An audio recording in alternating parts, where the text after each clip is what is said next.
భూమి మీద పుట్టిన ప్రతి మానవుడు తనంతట తాను పుట్టలేదు.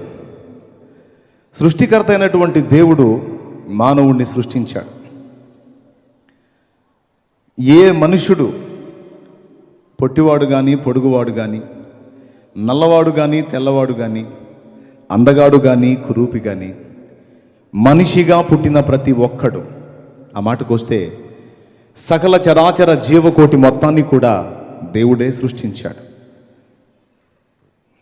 పశుపక్షాదులు, జంతుజాలం, సముద్ర మత్స్యాలు, మానవజాతి అంతటిని సృష్టించినవాడు దేవుడు. ఆయన ద్వారానే మనందరం వచ్చాం. మనందరినీ ఎప్పుడు ఆయన చూశాడు అంటే, రాత్రి చెప్పాను, జగత్తు పునాది వెయ్యబడక మునుపే మనందరినీ ఆయన ఎరిగొన్నాడు. మనందరినీ అప్పుడే ఆయన చూసి ఉన్నాడు. మనందరినీ చేయాలని నిర్ణయించుకున్నాడు. బుజ్జన్న ఉన్నాడు. బుజ్జన్న పురుషుడు.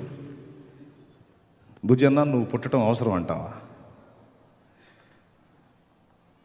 ఏమండి, బుజ్జన్నను అడుగుతున్నాను, బుజ్జన్న ఎంతమంది మగోళ్ళు ఉన్నారు కదా, ఏం తక్కువై నువ్వు పుట్టావు అని బుజ్జన్నను ఒక ప్రశ్న అడుగుతాను. అంటే దైవజనుడు కాబట్టి మరి మిమ్మల్ని చూపించి అడగటానికి మీరు దూరంగా ఉన్నారు కనుక అందుబాటులో దైవజనుడు ఉన్నాడు. బుజ్జి అనేటువంటి ఈ వ్యక్తి జన్మ అవసరం అంటావా? కోట్లాది మంది పురుషులు ఉండగా ఈయన ఎందుకు? సరే వదిలేద్దాం. నా ఎదురు స్త్రీలు చాలామంది ఉన్నారు. ఉన్న స్త్రీలలో ఒక చెల్లిని అడుగుతాను, చెల్లి నీ పేరేంటమ్మా? ద్రాక్షవల్లి, ఇంతమంది కోట్లాది ఆడోళ్ళు ఉంటే నువ్వు అవసరమా? చూడండి, ఈ మాటలు బుజ్జన్నతో అన్న మాటలు కావచ్చు, ద్రాక్షవల్లితో అన్న మాటలు కావచ్చు, మీ అందరికీ వర్తింపజేసుకోండి. ఎందుకంటే చాలామంది ఆడవాళ్ళని చేసిన తర్వాత, చాలామంది మగవాళ్ళని చేసిన తర్వాత, ఆలోచన డిసైడ్ చేసిన తర్వాత దేవుడు ఆనాడే అనుకున్నాడు, ఇంతమందిని చేశాను, ఇంకా ఒకరు తరుగున్నారు. ఎవరు అంటే బుజ్జి అనే ఒక వ్యక్తి తరుగా ఉన్నాడు. అతన్ని కూడా నేను చేస్తే, అతని విషయంలో కూడా నేను అనుకున్న కార్యం నెరవేర్చినట్లుగా అతన్ని కూడా నేను చేస్తే బాగుండు అనుకుంటే బుజ్జి అనే వ్యక్తికి జన్మ వచ్చింది. లేకపోతే బుజ్జి అనే వ్యక్తికి అసలు ఉనికే ఉండదు. దేవుడు అనుకున్నాడు కాబట్టి బుజ్జి అనే ఒక వ్యక్తికి జన్మ వచ్చింది. దేవుడు అనుకున్నాడు కాబట్టి ద్రాక్షవల్లి అనే ఒక వ్యక్తికి జన్మ వచ్చింది. అలాగే ఇక్కడ కూర్చున్న అశేష జనవాహిని మొత్తం తరచుగా చాలామంది అనుకుంటారు, ఏమనంటే అసలు నేను ఎందుకు పుట్టానో, నా బ్రతుకు అర్థమైందో అని తమ జీవితాన్ని గురించి తమను తాము కుంచుకుపోతూ ఉంటారు. దేవుడు మాట్లాడుతున్నాడు, నిన్ను నేను అనవసరంగా సృష్టించలేదు. జగత్తు పునాది వేయబడక మునుపే నీ పట్ల ఒక ఉద్దేశం కలిగి నిన్ను సృష్టించాను, కావాలనే నిన్ను చేశాను, నువ్వు అనవసరంగా పుట్టలేదని చెబుతున్నాడు. మరి ప్రియులారా, ఆ మహానుభావుడు ఒక ఉద్దేశంతో మనందరినీ సృష్టించాడు. ఫస్ట్ పాయింట్, మనమంటూ జన్మించాము అంటే ఆయనే కారణం. అర్థమైంది కదా?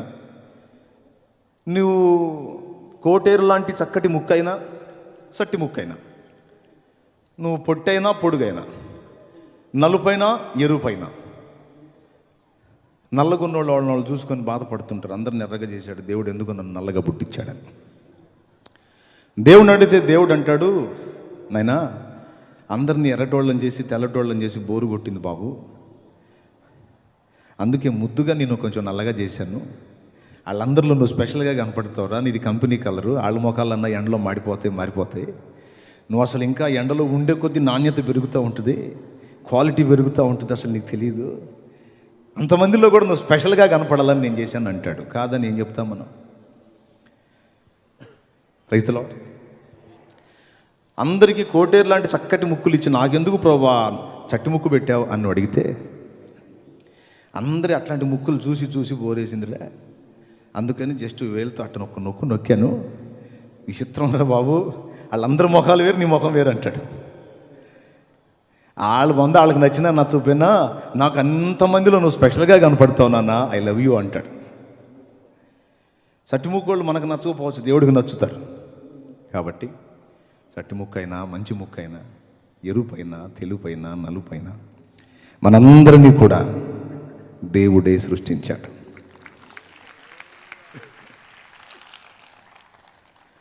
దేవుడు సృష్టించాడు కాబట్టి ఉనికిలోకి వచ్చాం. దేవుడు బ్రతుకనిస్తున్నాడు కాబట్టి బ్రతికున్నాం. సమయం అయిపోతే యాత్ర ముగించి దేవుని దగ్గరికే వెళ్తాం. కాబట్టి ప్రసంగిలో ఈ మాట ఏం చెప్తున్నాడో తెలుసా? మనిషి జీవితం అన్ని కాలాల్లో ఒకే రకంగా ఉండదు బాబు. ప్రారంభం అంటూ ఉన్న కార్యక్రమానికి ముగింపు ఉంటుంది. అట్లాగే పుట్టిన ప్రతి ఒక్కడు ఒకే పొజిషన్లో ఉండడు, మారిపోతాయి. శుభదినాలు ఉంటాయి, విషాదకరమైన దుర్దినాలు ఉంటాయి. కాబట్టి నువ్వు శుభదినాల్లో ఉండగానే ఇబ్బందికరమైన దుర్దినాల్లోకి పోకముందే నీ బాల్య దినములందే సృష్టికర్తను కొంచెం స్మరణ చేసుకో. అసలు నేను ఎక్కడి నుంచి వచ్చాను, ఎవరి వల్ల వచ్చాను, నన్ను ఎవరు చేశారు, చచ్చి నేను ఎక్కడికి వెళుతున్నాను, నేను ఎందుకు ఇప్పుడు నడుస్తున్నాను, బ్రతికున్నాను, నా ఊపిరికి, గమనానికి, జన్మకి, ముగింపుకి కారణం ఎవరు అనేది ఎప్పుడు గ్రహించమంటున్నాడు? సరుకు అయిపోయి ముసరోళ్ళు అయిపోయాక, లేకపోతే బాల్య దినముల్లోన? Praise the lord. మీకు ఒక ఫోటో చూపిస్తాను, కొంచెం గుర్తుపెట్టడానికి ట్రై చేయండి. గుర్తుపట్టడానికి ఎవరో ఒక ఆమె కనపడుతుంది, ఆడ మనిషి మగ మనిషి కూడా అర్థం కాని స్థితిలో కనపడుతుంది. ఆమె దగ్గర ఒక చిన్న బాబు ఉన్నాడు. ఒక మాటలో చెప్పాలంటే ఆమె చాలా దుర్దశలో ఉన్నట్టుగా మనకు కనపడుతుంది. అవునా? ఎవరో ఒక్కసారి ఆమెని పోల్చుకోవడానికి ట్రై చేస్తారా?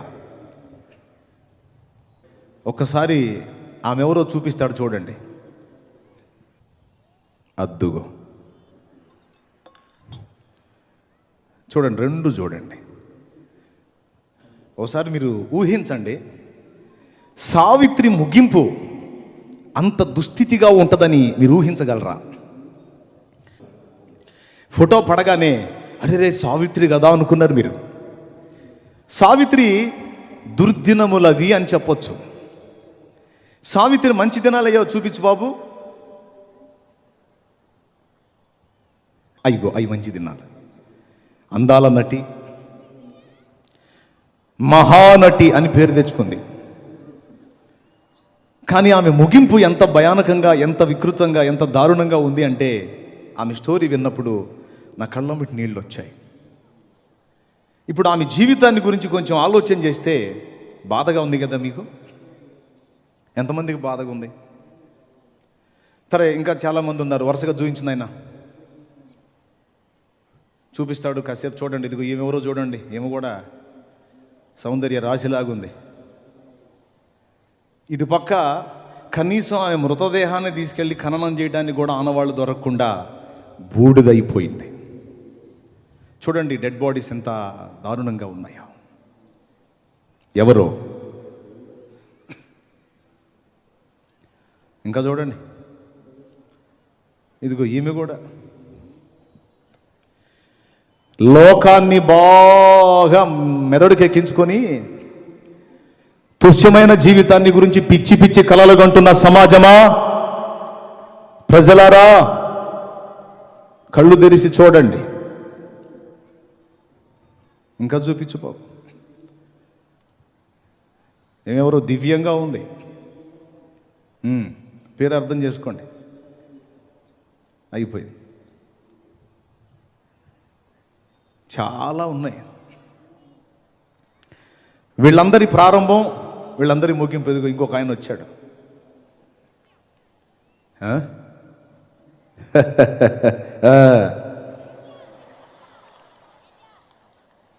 ఏంది నవ్వారు? ఎవరో గుర్తొచ్చారు మీకు?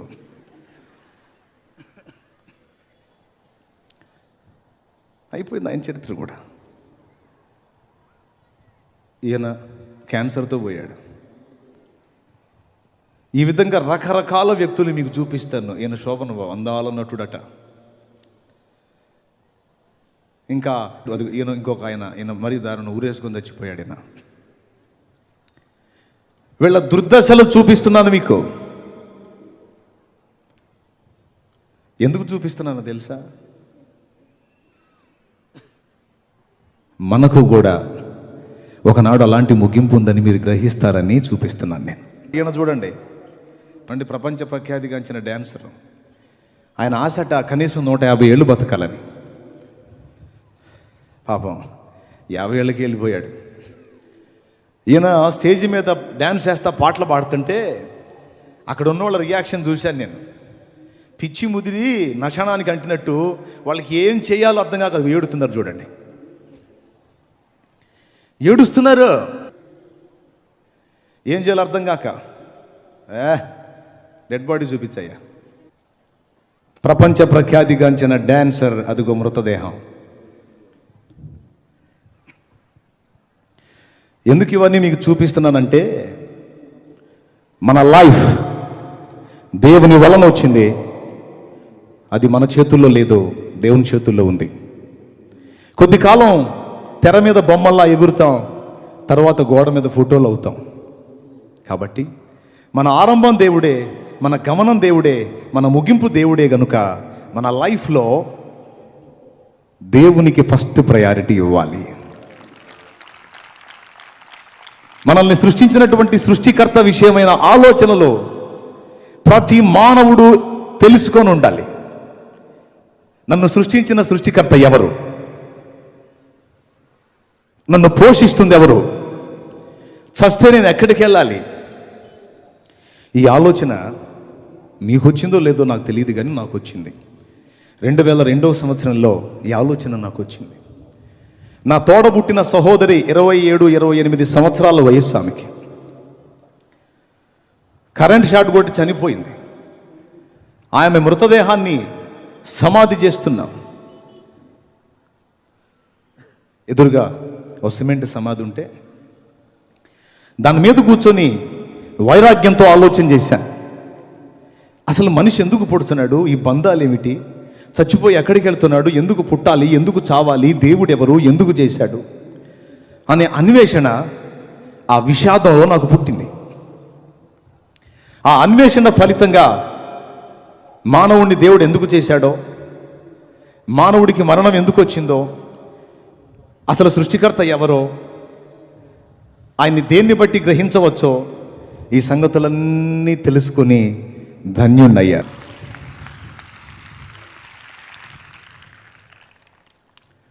దాదాపు 21 సంవత్సరం వయసులో నా సృష్టికర్తను వెతికి నా పరిశోధన ఫలితాన్ని రాత్రి మీకు చూపించాను.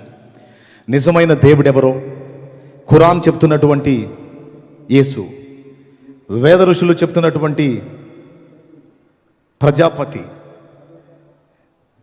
సంఘ సంస్కర్తలు తెలియజేసినటువంటి లోకరక్షకుడు, మహనీయుడు, మాదిరి పురుషుడు, బైబిల్ చూపిస్తున్నటువంటి నజరేయుడు యేసే నిజమైన దేవుడని కనుగొన్నాను.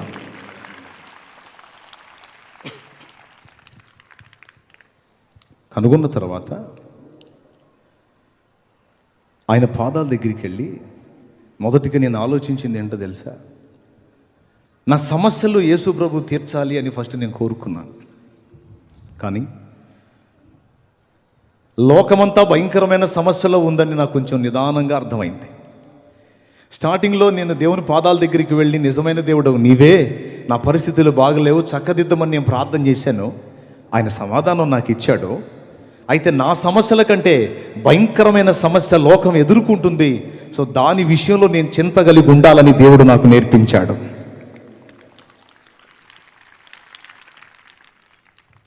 మీకు ఈరోజు నేను చెప్పాలనుకున్న పాఠంలో మొదటి పాఠం ఏంటంటే, సమకూడిన మీ అందరికీ చెప్తున్న మొదటి సంగతి ఏంటంటే, సృష్టికర్తను గురించినటువంటి జ్ఞానం తప్పకుండా నువ్వు పొంది ఉండాలి. ఆయన గురించి తెలుసుకొని ఉండాలి. ఆయన ఏం చెబుతున్నాడో ఆ సంగతులు నువ్వు ఆలోచించుకొని ఉండాలి. ఆయన బాధ్యతని నువ్వు నెరవేర్చాలి. ఒక దుండగుడు అటు మారు మనసు లేనాడు. భార్య ప్రార్థనకి వెళ్ళిద్ది. రోజు భార్యతో అన్నాడు, వెటకారాలు ఎక్కువ వాడికి. ఏమే, మాంసం తెచ్చాను కానీ బాగుండు, అది తినేటప్పుడు నేను ప్రార్థన చేస్తా అన్నాడట. వీడు అసలు ప్రార్థన అన్న మాటనే ఒప్పుకోడు. ప్రార్థన చేస్తాను అనేసరికి ఆమె ఏం చేసింది తెలుసా, చక్కగా రెడీ చేసి పెట్టింది. ఏంటి రెడీ చేసావా అని అడిగాడు. చేశానయ్యా అంది. సరే తీసరా ప్రార్థన చేద్దాం అన్నాడు. అబ్బా, ఇతనులు ఎంత మార్పు అని చెప్పని తీసుకొచ్చి ఆ ప్లేట్ ముందు పెట్టింది. తలుపులు బార్లా తీసున్నాయి, వీధి తలుపులు. చక్కగా కూర్చొని భార్యతో మాట్లాడుతూ బాగా మంచి గుమగుమలాడుతుంది వాసన. సరే కళ్ళు మూసుకో ప్రార్థన చేస్తానడట. పాపం నిజంగా నేను నమ్మి ముసుగేసుకొని కళ్ళు మూసుకున్నా. చెప్పు స్తోత్రం చెప్పు అన్నాడట. స్తోత్రం స్తోత్రం స్తోత్రం అంట. వీడు కాసేపు ఆమెను అన్నిచ్చి మా ప్రార్థన చేస్తున్నా అన్నాడట. చెయ్యయ్యా అంది. యేసు ప్రభువా, నా ఎదుట ఉన్నటువంటి మాంసం నీది కాదు, నీ బాబుది కాదు, కష్టపడితే వచ్చింది. నేను నీకెందుకు చెప్పాలి స్తోత్రం? వీడు కూడా కళ్ళు మూసుకొని అంటున్నాడు. ఏమంటున్నాడు? నీది కాదు, మీ బాబుది కాదు, కష్టపడితే వచ్చింది, నీకెందుకు చెప్పాలి స్తోత్రం? యేసునామంలో ఇంతే తండ్రి, ఆమేన్ అన్నాడట. ఇట్లాంటి వెటకారు పోళ్ళు కూడా ఉంటారంటే ఉంటారు. అయితే వీడికి ఇంత తెలివితేటలు ఉంటే ఈయన చేసినోడికి ఎన్ని తెలివితేటలు ఉండాలి? వాడు ఆమేనని కళ్ళు తెరవగానే ఆ ప్లేట్లో ఒక ముక్క లేదు, మొత్తం కుక్క తినిపోయింది. వీడు నోరు తెరిచి కొరేదే అన్నాడంట. కోరేదండి నాకేం తెలుసయ్యా అందట. పోయి చూస్తే బయటికి పోయి చూస్తే ఆ కుక్క ఆ పక్కన నిలబడి అన్న ఇంకేమైనా పెడతావా అన్నట్టు చూస్తుందంట.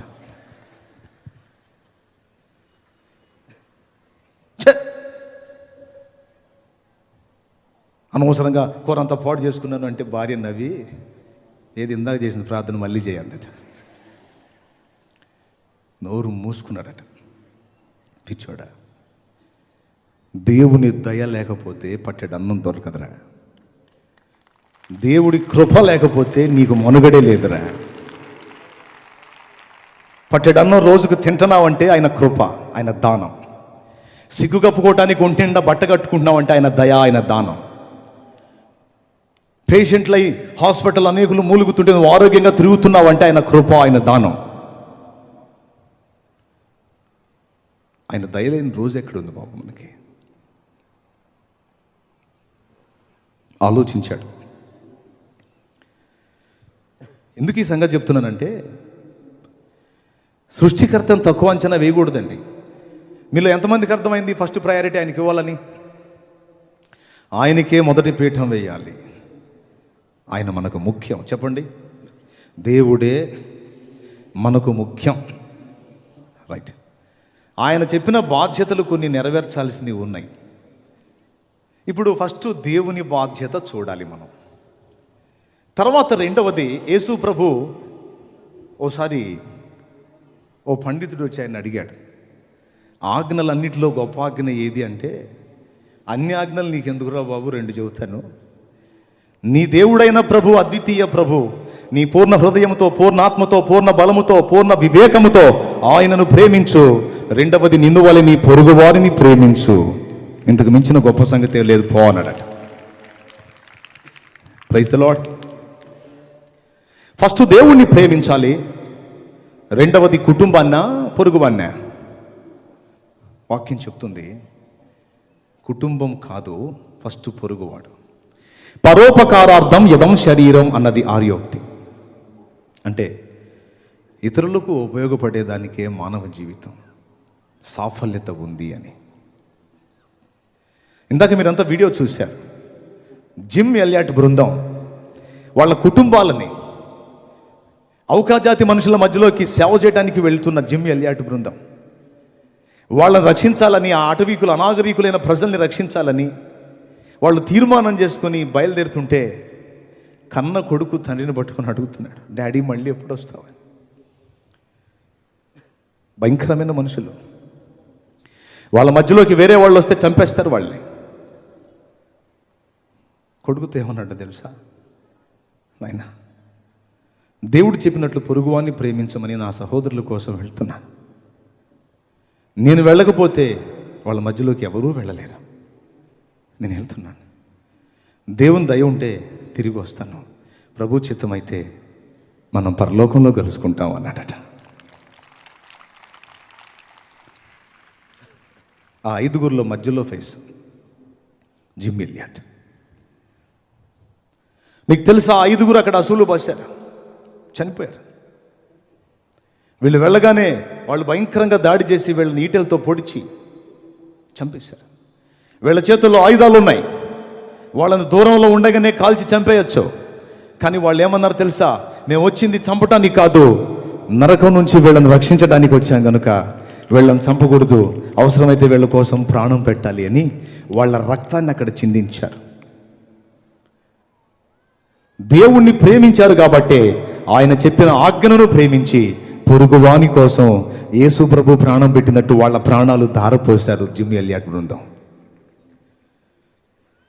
నా ప్రియ సోదరులరా, మనకు ఇవ్వబడిన బాధ్యతల్లో మొదటిది సృష్టికర్త బాధ్యత అయితే, రెండవది మన సమాజం యొక్క బాధ్యత.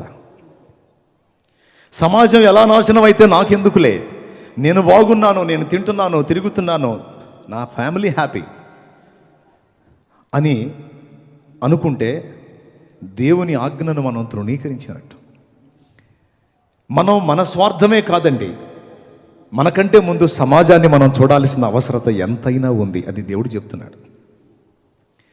ఇప్పుడు నాకెందుకు ఈ బాధ, ఎవరెట చేస్తే నాకెందుకు, నేను నమ్ముకున్నా, నా ఫ్యామిలీ నమ్ముకుంది, బాప్తిజం పొందాం, పరిశుద్ధాత్మను పొందుకున్నాం, అందరం కలిసి చర్చికి వెళ్తున్నాం, హాయిగా దేవుడిని ఆరాధిస్తున్నాం, ఎవరు ఎక్కడ పోతే నాకేందంట అని నేను అనుకుంటే అనేక మంది రక్షణ నేను చూసేవాడిని కాదు. భయంకరమైన త్రాగుడు జీవితంలో నుంచి మార్చబడిన వాళ్ళ గురించి అన్యులు వచ్చి సాక్ష్యం చెబుతున్నారు, మీరే వింటున్నారు. నేను చెప్పమని చెప్పాల వాళ్ళకి, అసలు గ్రీటింగ్స్ చెప్పమన్నాను, కానీ వాళ్ళు చూసిన సాక్ష్యాలు వచ్చి సాక్ష్యం ఇచ్చి వెళుతూ ఉన్నారు. త్రాగుబోతులు, దొంగలు, నరహంతకులు. నరహంతకులు ఒకళ్ళు మారినోళ్ళు వచ్చి వాళ్ళు చేసిన హత్యలు నాకు చెప్తుంటే ఆశ్చర్యం.